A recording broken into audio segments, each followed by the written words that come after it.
Bienvenidos, ya estamos en la tercera sesión de este minicurso de psicología transgeneracional. Todo lo que estamos aprendiendo es increíble. Está con nosotros la directora del Instituto de Estudios Transgeneracionales, la doctora Raquel Schlosser. Raquel, bienvenida. Qué gusto tenerte nuevamente en nuestro programa. Mucho gusto a mí. En el primer programa vimos qué era una memoria transgeneracional y las bases de esta psicología transgeneracional. Luego estuvimos viendo el día de ayer cómo se manifiestan las memorias de nuestros antepasados en nuestras propias vidas. Y en esta sesión vamos a saber si estamos actuando esa memoria, si todas estas dificultades a lo mejor que tenemos de sentimientos de inadecuación, de abandono, de exclusión, de humillación, de tal y tal, pueden provenir de un silencio, de una falta de acomodo en las antiguas generaciones, de un trauma de otras personas, de un ocultamiento, de un engaño, etcétera, etcétera. Ayer veíamos con la doctora Schlosser cuáles son algunos de estos casos como más comunes por la que la gente va a consultar a una terapia transgeneracional, cuando en generaciones anteriores se ocultó a un miembro de la familia, un hijo, cuando un padre abandonó o cuando se sacó a un padre, cuando hay estas generaciones de adoptados y el resto de la familia no lo supo, cuando también hubo hijos sustitutos, es decir, que se murió un hijo y que después la mamá trató como si hubiera vuelto a nacer ese hijo y no le dio una personalidad diferente. O cuando estamos a una madre soltera, los padres tratan de protegerla y adoptan a ese hijo suyo como hijo. En fin, hay tantos casos, Raquel. Pero aquí lo interesante es superar todo eso. Cuando las teorías o corrientes psicológicas, digamos, más conocidas, no pueden ayudar a las personas a superar algunos de estos traumas que vienen de generaciones anteriores, vale mucho la pena echar un vistazo a esta psicología transgeneracional porque es poderosa, porque ayuda a encontrar muchas respuestas y porque restablece los órdenes del amor en las familias. Así es. Y hay otra parte muy importante de la psicología transgeneracional y lo que agregan a las constelaciones familiares maravillosas de Hellinger, que es la parte social, ¿no? Y hay veces las familias no dan más. Estuve trabajando fue en Mexicali, o en Hermosillo, fue en Hermosillo. Estuve trabajando en la universidad asesorando algunos casos. Fueron a trabajar con ilegales. Los ilegales son un mundo sin espacio acá en nuestro país. O sea, no se pueden pasar todavía hasta que los pasan y no pueden gastar el dinero que tienen porque se lo tienen que pagar a los tipos que los van a pasar y tampoco pueden trabajar ni tienen dónde vivir. O sea, están en una espera terrible. Entonces me conectó una persona con una casa a donde llegan. Una casa donde una mujer decidió que les va a dar cobijo y les da los 3 alimentos y tiene un cuarto grandísimo para hombres, uno para mujeres, baños. Muy interesante. Labor, mientras que pasan del otro lado, es una labor humanitaria. O los que regresan porque los regresan diagonal. Si los agarran en Oregon, los regresan por Tijuana. Si los agarran por Tijuana, los regresan por otro lado para que no puedan tener sus contactos. Uh-huh. Entonces, ella hospeda a ambos, pero es un lugar donde las dan de desayunar, sacan a la gente, a la 1:30 dan de comer, sacan a la gente para que vayan a buscar. Y se hizo toda una cultura dentro del lugar, porque de repente, yo que estaba ahí sentada viendo qué pasaba, de repente llega alguien y les dice, con un traje de mesero, dice, a quien le quede tiene trabajo por hoy, ¿no? Porque nos faltó gente para lavar platos, para un banquete, Entonces, un lugar interesante. Y todo el mundo me decía, estás loca, nadie va a ir contigo. Dije, bueno, no me importa, yo voy a ir y les voy a plantear lo que nosotros podemos hacer y veremos si hay 2 o 3 constelaciones mañana que vengan con nosotros a la universidad.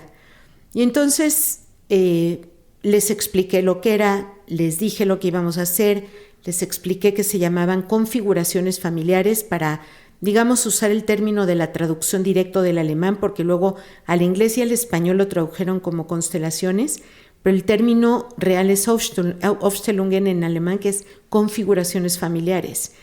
Entonces, está interesante porque llegué y les expliqué todo, y al principio nadie me pelaba, o sea, estaba todo el mundo dormido, ¿no? No me pelaban, y yo seguía hablando porque tenía esperanza que alguien despertara, y de repente uno de ellos dijo, ¿saben qué? Yo ya eché a perder a toda mi familia, me dediqué a la droga, aprovéchenlo ustedes, yo ya no tengo oportunidad. Y de repente todo el mundo se empezó a parar, ¿no? Y me hacían preguntas y preguntas. ¿Tu objetivo cuál era? Invitarlos al otro día a un taller de constelaciones. ¿Para qué querías constelar ahí? Porque quería ayudarles a activar los campos sociales y quería ver, estábamos en una investigación, quería ver si les podía servir o no a personas donde sus familias ya no les dan ningún recurso. Entonces llegó... ¿Y cómo integrarlos, ¿no? A ese sistema, ¿no? ¿Cómo rehacer esa configuración? Porque todos tenemos una configuración social y familiar. Todos. Pero fíjate, estuvo muy interesante porque yo no sabía el perfil de diferentes grupos sociales te da una configuración distinta. Ellos, unos habían regresado y habían arriesgado sus vidas para irse, y otros se iban a ir y iban a arriesgar su vida para irse. Es un perfil diferente. Quiere decir que ni el pueblo, ni la familia, ni las personas con las que vivían podían retenerlos tanto. Y además ponían su vida en la línea, porque todos sabían lo que podía pasar. Oh, sí, morir en el desierto. Morir en el desierto. Uf. Entonces, yo dije, bueno, con 2 que vengan, preparamos 3 coches por sí, ¿no? Y mi sorpresa es que se llenaron. O sea, los fuimos a recoger a una esquina, se llenaron y se vinieron con nosotros. Tuve que hacer constelaciones todo el día. Esperábamos 2 o 3 por la mañana. Y como tengo muchos exalumnos en Hermosillo, se nos llenó un auditorio como de 120 personas. Se vinieron a apoyar. Y fue muy impresionante. Solo voy a compartir con uno de los casos. ¿Por qué desarrollé el tema de las constelaciones transgeneracionales? Porque hay familias que ya no dan para más. Una familia se pasó del otro lado. Llevaban 8 varones y una bebé en brazos, una niña chiquita. Esa niña chiquita era la que estaba ahí conmigo.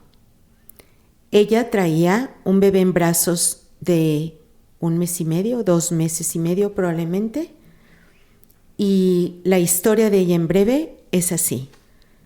Tiene ella 15 o 16, 17 años, correspondería al grupo de Dreamers, ¿no? Dreamers son estos jóvenes que se van a los Estados Unidos, pues buscando hacer el sueño americano, que estudiaron muchos de ellos allá, que ya están trabajando allá, pero que por una amenaza del señor Trump, ¿verdad?, temen perder su ciudadanía y ser deportados a México. Y fueron llevados, o sea, esta chiquita fue llevada de 9 meses, no tenía opción. Entonces, ¿qué es lo que pasa? Toda esa familia se dedicaba a la piedra. Entonces, la mamá y el papá... ¿Qué es la piedra? Un componente muy tóxico de la cocaína. Se dedicaban a la piedra, a la droga. ¿Pero qué hacían? ¿La fumaban? ¿La vendían? No, la producían y la vendían. Entonces, ella era la más chiquita y lo que ella empezó también a hacerla, y finalmente la DEA los cacha. Llegan con ellos y los valores malentendidos, esta niña les dice, yo soy la culpable, porque dice, pues, a mí no me van a hacer nada. Tengo 16 años, me van a meter en un lugar para menores infractores, salgo en 2 años y ya, ¿no? Pero ella no entendió que el juicio tarda un rato, y que ella cumplió 18 años mientras era menor infractor, o sea, estaba como menor infractor, y pasó a ser infractor normal. a los 18. Y entonces ya no se pudo librar de la prisión. No solo eso, la deportaron. Punto. Y la deportaron diagonal. O sea, ella la agarraron en Los Ángeles y yo la estoy viendo en Hermosillo. Entonces, estoy viendo a una mujer que la familia la intoxicó, que no tenía ningún recurso la familia para ella. Los hermanos, para protegerse ellos, nunca la fueron a visitar a la cárcel. Y para agravar la situación, y no son cuentos de ninguna índole, estaban ahí toda la gente viendo, ella es violada a los 16 años, a los 15 años fue violada. Y entonces me dice que quería saber si su miedo era no poder tener hijos, y a los 16 se embarazó. Entonces, cuando es deportada, ella ya tiene una niña de 4 años, cuando va a la cárcel, tiene 6 años la niña cuando ella sale de la cárcel y nunca la va a volver a ver. ¿Por qué? Porque la deportaron. ¿Y la niña se quedó allá Claro, con el resto de la familia? Porque no pueden salir. Entraron como ilegales y los que sí estudiaron fueron ella y sus hermanos, que eran chiquitos, pero los padres no se pueden mover. Y entonces, además, ella se inculpó. No pueden irla a visitar porque están en la mira de la DEA. Entonces, es un caso como muchos. Nada más que yo tengo acceso tengo la suerte de estar, y la suerte porque generas un poco de esperanza en el drenaje humano, y no el de ella. Ella, estoy segura que lo hacía porque no le quedaba de otra. ¿Cómo se hubiera podido salir de eso? Pero lo curioso son las preguntas de recursos que yo hago siempre. Y le dije, ¿por qué tú no eres drogadicta? ¿Y sabes qué me contestó? Porque vi cómo se arrastraban. Vi cómo me daban las casas por la cocaína y por la piedra. Me dice, ¿yo ser parecida a ellos? Entonces entendí que estaba tratando con una mujercita con una inteligencia emocional sobredotada. Y que valoraba su capacidad de elegir frente a la vida a pesar de las circunstancias. Vamos a hacer una pausa, Raquel, y regresamos. Esta es la tercera sesión del mini curso aquí en Día a Día de Psicología Transgeneracional con la doctora Raquel Schlosser. Volvemos.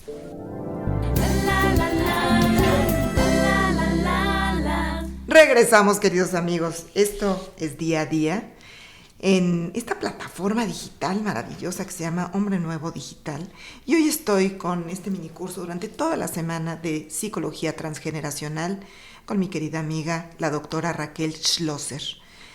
Bueno, esta es una forma de explicar por qué actuamos como actuamos. Y es que muchas veces viene de generaciones anteriores, memorias del pasado, que no se han podido superar, traumas de nuestros antecesores, que no se han podido superar. Entonces aquí es como decodificar, y ahorita estamos viendo cómo saber si estamos expresando esa memoria de nuestros antepasados. Aquí Raquel nos está dando muchos ejemplos, pero también nos dijo al principio, en el primer programa, es una corriente sociopsicológica, no tanto psicosociológica como otras, o sea, incidiendo tú como ser humano sobre la comunidad, sino también hay muchas memorias colectivas de pueblos enteros.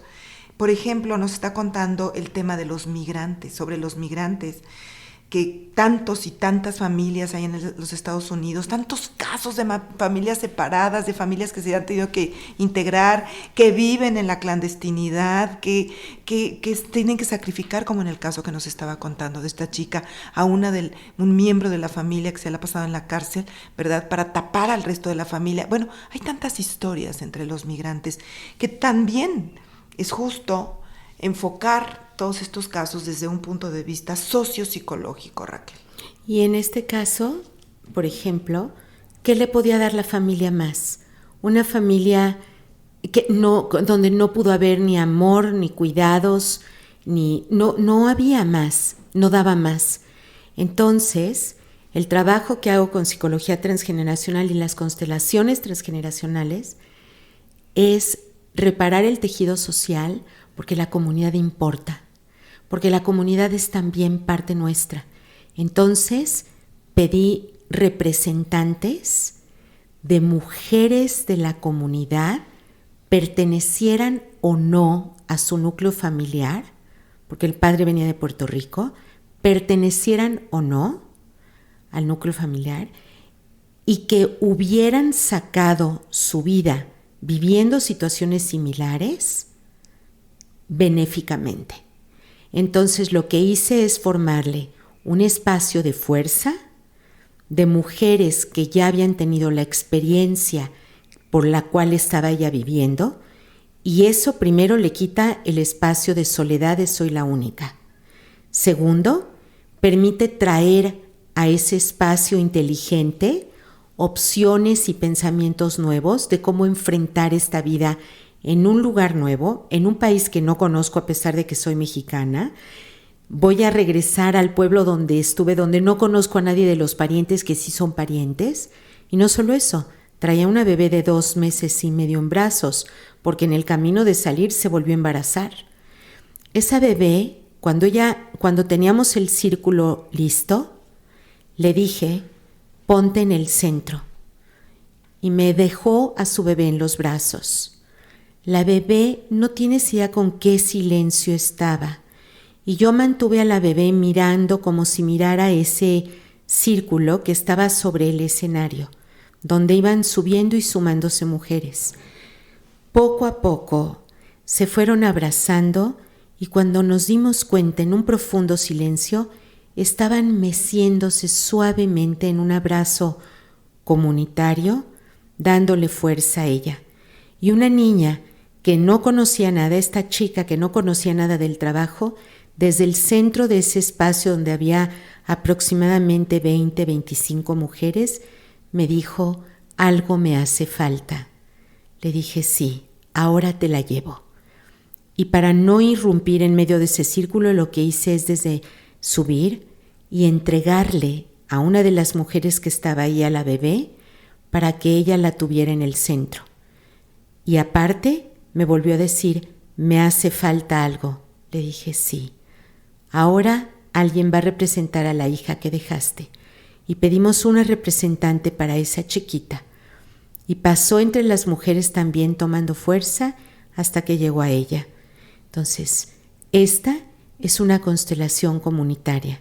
Esta es una constelación donde convocamos a mujeres que habían sacado adelante su vida, aún teniéndola similar a ella y habiendo vivido cosas iguales de las que ella vivió.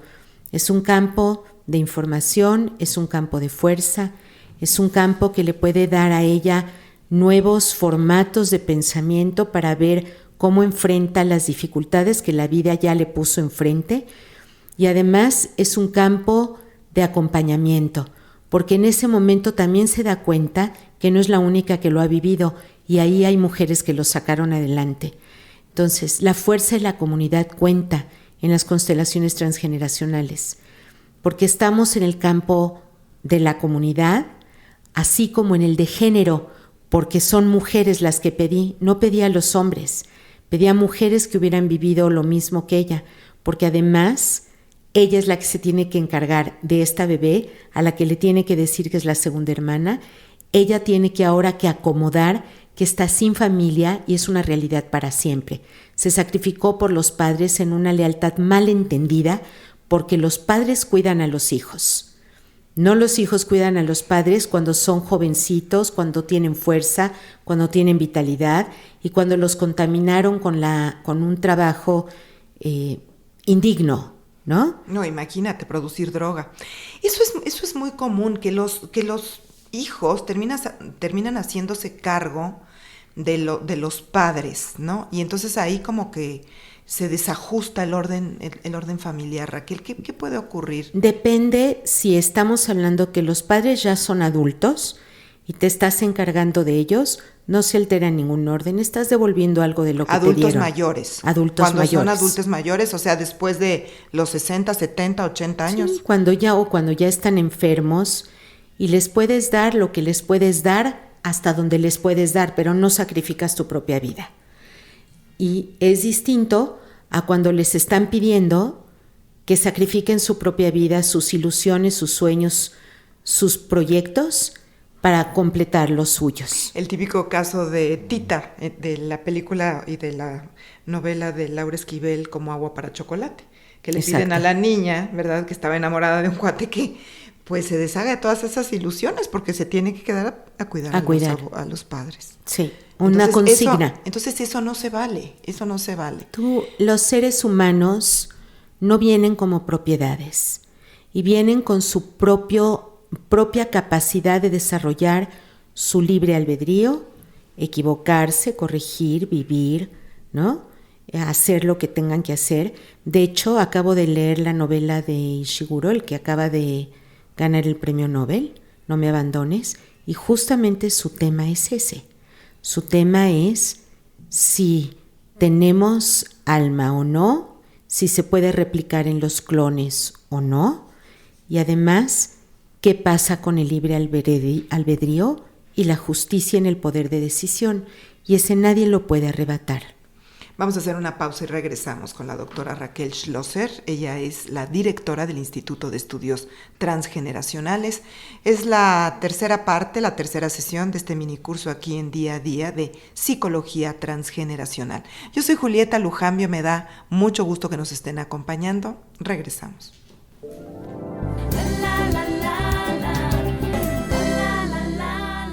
Ya estamos de regreso, queridos amigos. Esta es la tercera sesión del minicurso Psicología Transgeneracional.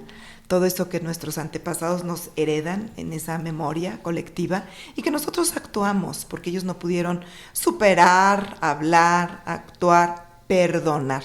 ¿Qué lugar ocupa Raquel Schlosser, la directora del Instituto de Estudios Transgeneracionales?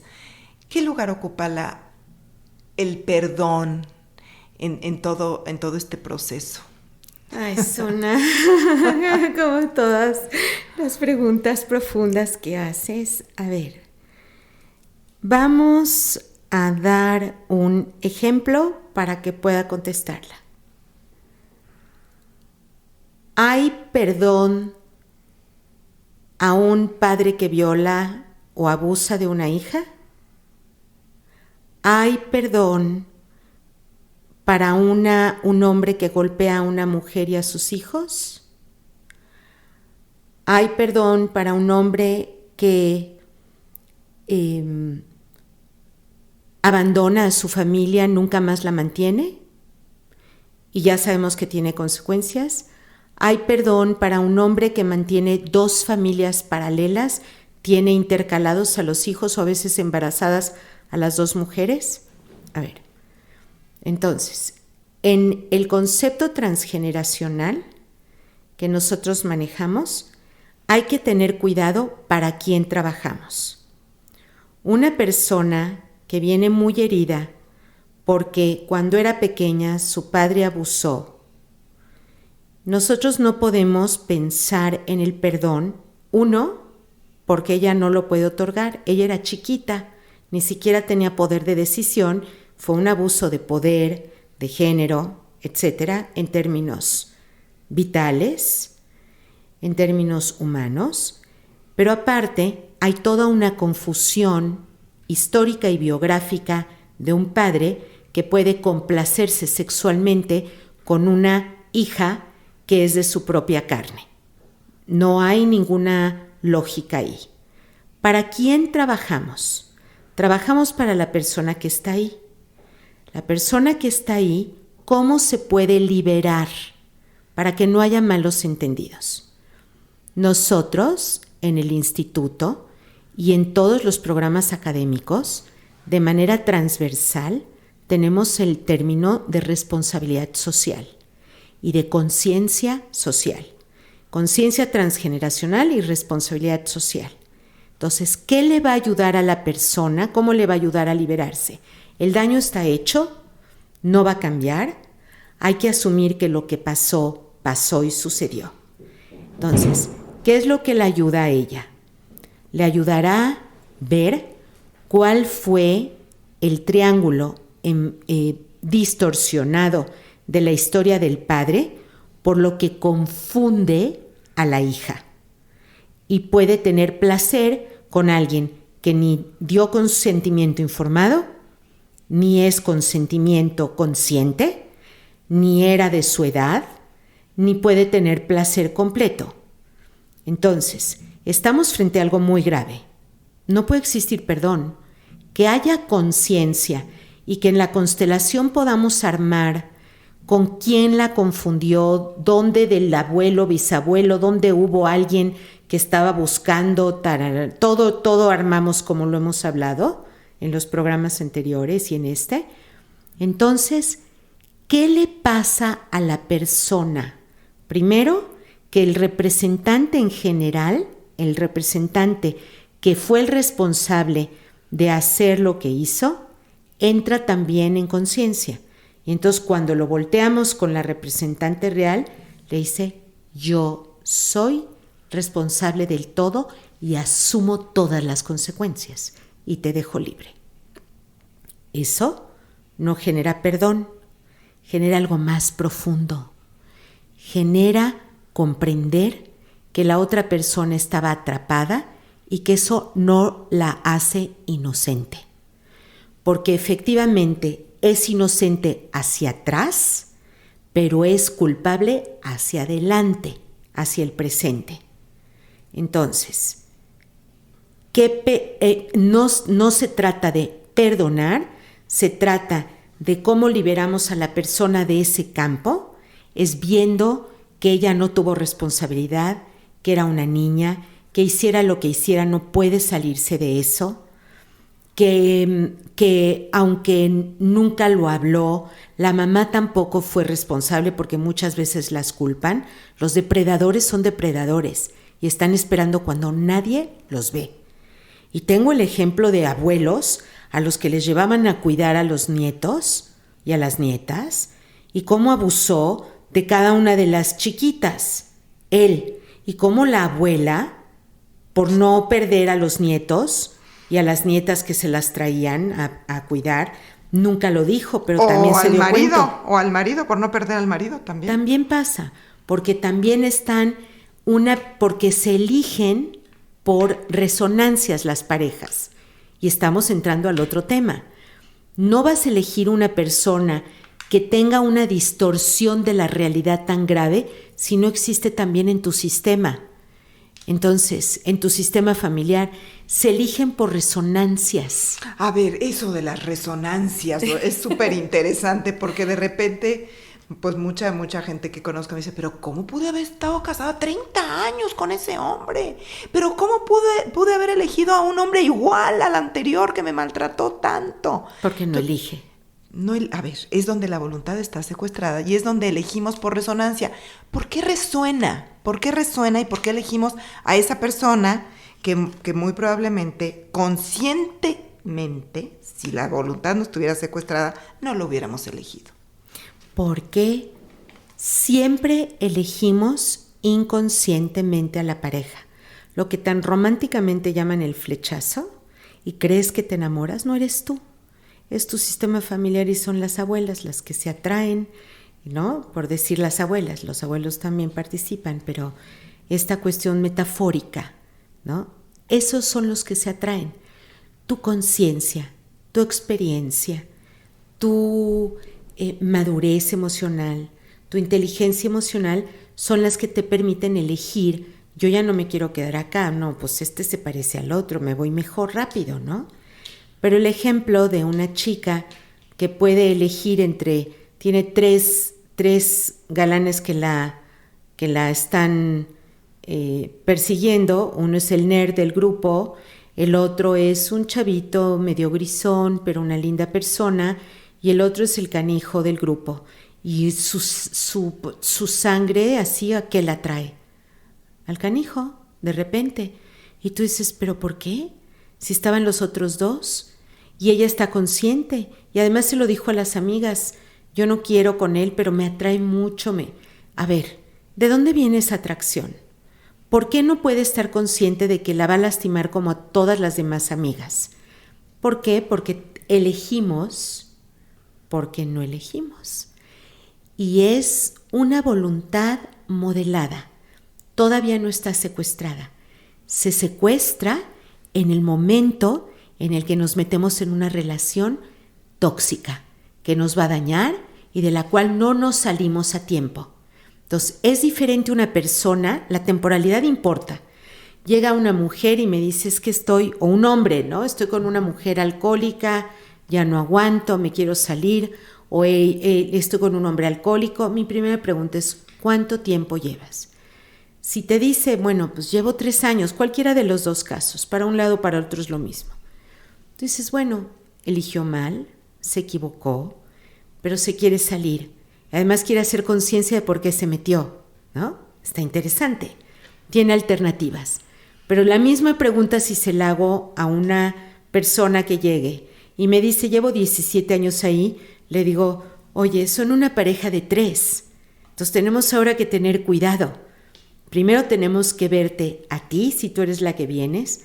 ¿Por qué 17 años estás con un hombre que se alcoholiza? ¿No? Y aparte hay que ver la historia del alcohol, porque a mí no me interesa la adicción como tal, a mí me interesa el amor detrás de la botella.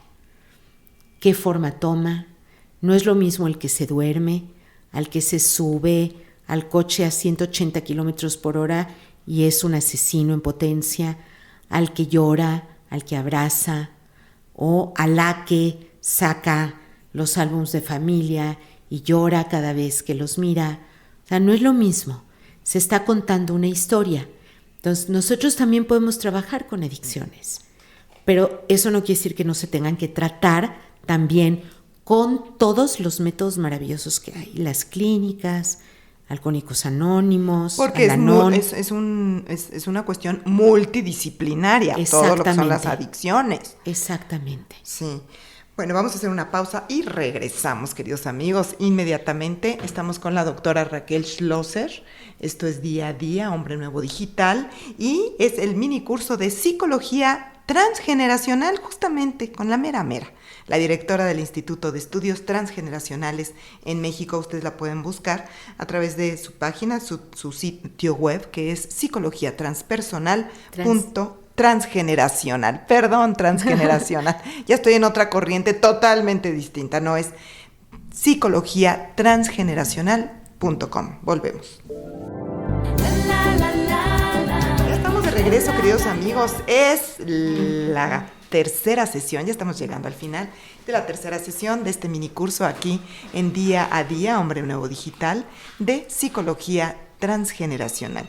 Es la doctora Raquel Schlosser quien nos ha estado llevando de la mano por todas estas cuestiones tan interesantes. Decías que las adicciones también se tratan a nivel psicología transgeneracional, pero de una forma multidisciplinaria con algunas otras cosas. ¿Cuál es el enfoque en relación a esto? ¿Dónde meten el alcoholismo, la adicción a la comida, al juego? Bueno, a tantas cosas, Raquel. Es muy importante saber que nosotros no sustituimos ningún tratamiento ni médico ni terapéutico en relación al aquí y a la hora. Las personas que están en adicciones, la que sea, ya afectó su vida familiar, su presupuesto, su amor, su interacción, su sexualidad, porque tiene toda su potencialidad puesta en otro lado.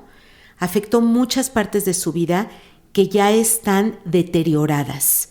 Entonces, nosotros tenemos que ir de atrás hacia adelante.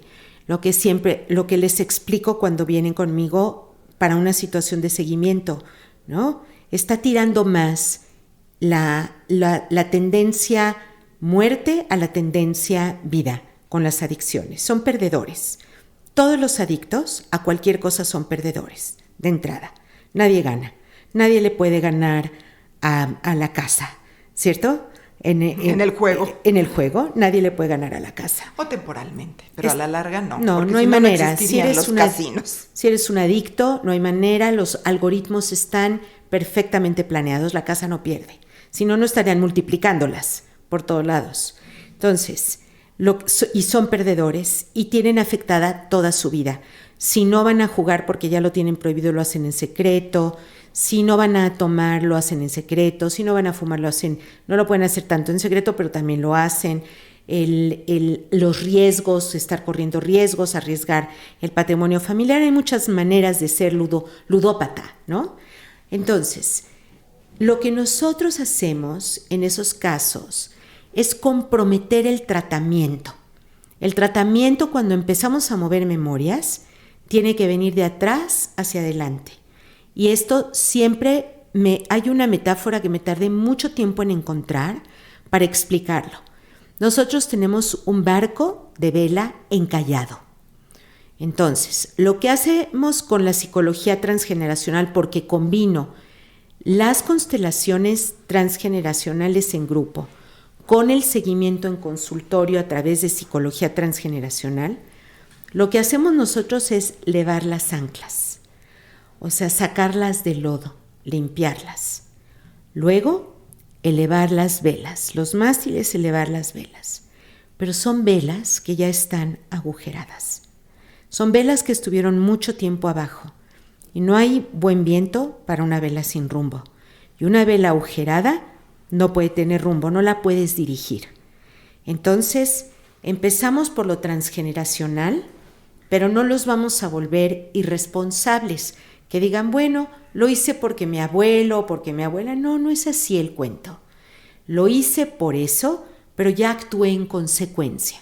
Entonces, pasamos a la etapa de zurcir las velas. ¿Cómo las rasgaste? ¿Qué ya hiciste? ¿Qué daño tienes que resarcir? Hay que resarcir el daño. Y después pasamos a la vida actual, que es, ahora, ¿cómo vamos a aprovechar el buen viento? ¿Cómo vamos a salir del pantano en el que nos metimos? ¿Cómo voy a aprovechar las buenas aguas, las corrientes? Y ahí es donde la persona, a partir de tomar responsabilidad de lo que hizo, puede entonces salir a la deriva, ¿no? Y por eso podemos combinarnos. Porque después, si quiere, puede... Sí, yo no me inicié con lo transgeneracional. Inicié con terapia individual, tengo formación psicoanalítica, después hice terapia sistémica, hice la cuestión junguiana también la estudié, hice lo sistémico, trabajé después viajé con Hellinger 10 años, o sea, hice muchas cosas, entonces conozco los grandes poderes. Conmigo nunca va a estar 6 meses una persona trabajando esto, pero después con muchas más herramientas y mucha más fortaleza, porque el pasado ya no está tirando para atrás, puede o seguir conmigo o irse con una terapeuta gestalt o con alguien de racional emotivo o trabajar con una persona en coaching para que le siga ayudando a transformar el presente. O yo, que estudié para terapia familiar, podemos traer a la familia y empezar a resarcir el daño que ya se hizo y volver a tejer volver a zurcir el tejido social, el tejido familiar que se rompió. Podemos ver cómo tiene consecuencias con las hijas y los hijos, aunque crean que no. No puede ser que me digan que los hijos están perfectos cuando el padre ha perdido todo el dinero, o cuando no ha guardado para ellos, o cuando es más su vicio que el amor y la dedicación a la familia. No hay ninguna posibilidad de que no haya daño. Entonces, ponerle una lupa primero antes de cambiarlo. Entonces, ese es el proceso que seguimos. Nos vamos desde atrás hacia adelante, pero con corresponsabilidad, que es muy importante, y resarcir el daño. Trabajé con menores infractores.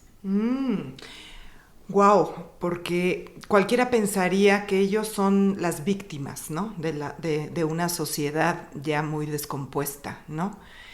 Pero ¿qué tanto de responsabilidad? ¿Qué tanto de memorias ancestrales que se repiten en esos jóvenes que a lo mejor no tuvieron buenos ejemplos, no tuvieron valores en casa o estuvieron viviendo bajo valores trastocados o con un abandono terrible, con un no mirarse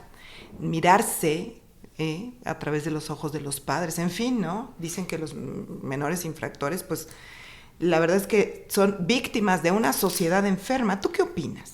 En Brasil me invitaron a trabajar con Dagmar Ramos, es una psiquiatra formada también en constelaciones de salud, con la que estuve en Alemania en el grupo de investigación. Me invitó a trabajar a su clínica. Ella tiene una clínica de adicciones en Goiânia. y fui para allá a trabajar con ella. Fue muy interesante, recuerdo claramente un caso. Un hombre joven estaba ahí y lo metieron por adicto. Y cuando yo empecé a trabajar con él, le pregunté varias cosas. Entre ellas, ¿cuándo se drogaba? Porque no es todo el tiempo. Entonces me explica que él estaba casi bien, fumaba un poco de mota, pero no era un adicto. Y de repente empezó a sentir que deseaba a su hija. Me dijo, y eso yo no me lo podía permitir. Entonces, imagínate lo que hizo. Construyó atrás de su casa un cuarto casi blindado en el que se drogaba en ese cuarto. Y ahí le pasaban los cheques y todo lo que tenía que firmar, porque resulta que era un súper empresario, un hombre joven brillante, que él había hecho un emporio financiero. Quiere decir que había áreas libres de conflicto, muy importantes, y que aún en la drogadicción no se le detectaban y no se le alteraban. Entonces le digo, a ver, espérame tantito. ¿Tú construiste ese cuarto para cuando deseas a tu hija y entonces te drogas? Sí. Le digo, entonces tú no eres un adicto. Tú estás tomando la droga para calmar un sentimiento que no es tuyo y no lo puedes sacar de tu cuerpo. Me dijo, así es. Me dijo, es la 5ª vez que me interno por adicto y nadie me había preguntado nadie me había hecho esa pregunta. Digo, entonces, ahí hay una historia. ¿Hay algo irregular, especial en tu familia? Me dijo, sí, algo muy extraño. Me dijo, nadie fue al entierro de mi abuelo materno. El papá de mi mamá, 5 hijas y nadie fue al entierro. Le digo, ¿que murió cuando ya eran grandes, estaban en diferentes lugares? No, me dijo, en el mismo lugar. Y nadie fue al entierro, ni la abuela. Nadie fue al entierro. ¿Por qué? ¿Lo odiaban? ¿Lo excluyeron? ¿Qué pasó? ¿No? Le dije, ¿qué historia tan extraña? ¿Qué pasó atrás? Me dijo, hasta que murió, mi madre primero habló con una hermana para decirle que él abusaba de ella. Y ahí se enteró que abusaba de la otra. Y ahí se enteraron que abusaban de todas. Desde pequeñas abusaba de todas. Y entonces, nunca lo habían hablado hasta que murió, pero cada una no quiso ir al entierro de su padre. Y una de las niñas había muerto. Tenían una hermanita que había muerto de 6 años, ahogada en la tina. Imposible. Imposible. No te ahogas a los 6 años en una tina. Te ahogas y te dejan sola al año, año y medio, te resbalas, no cabes. A los 6 años no te ahogas en la tina.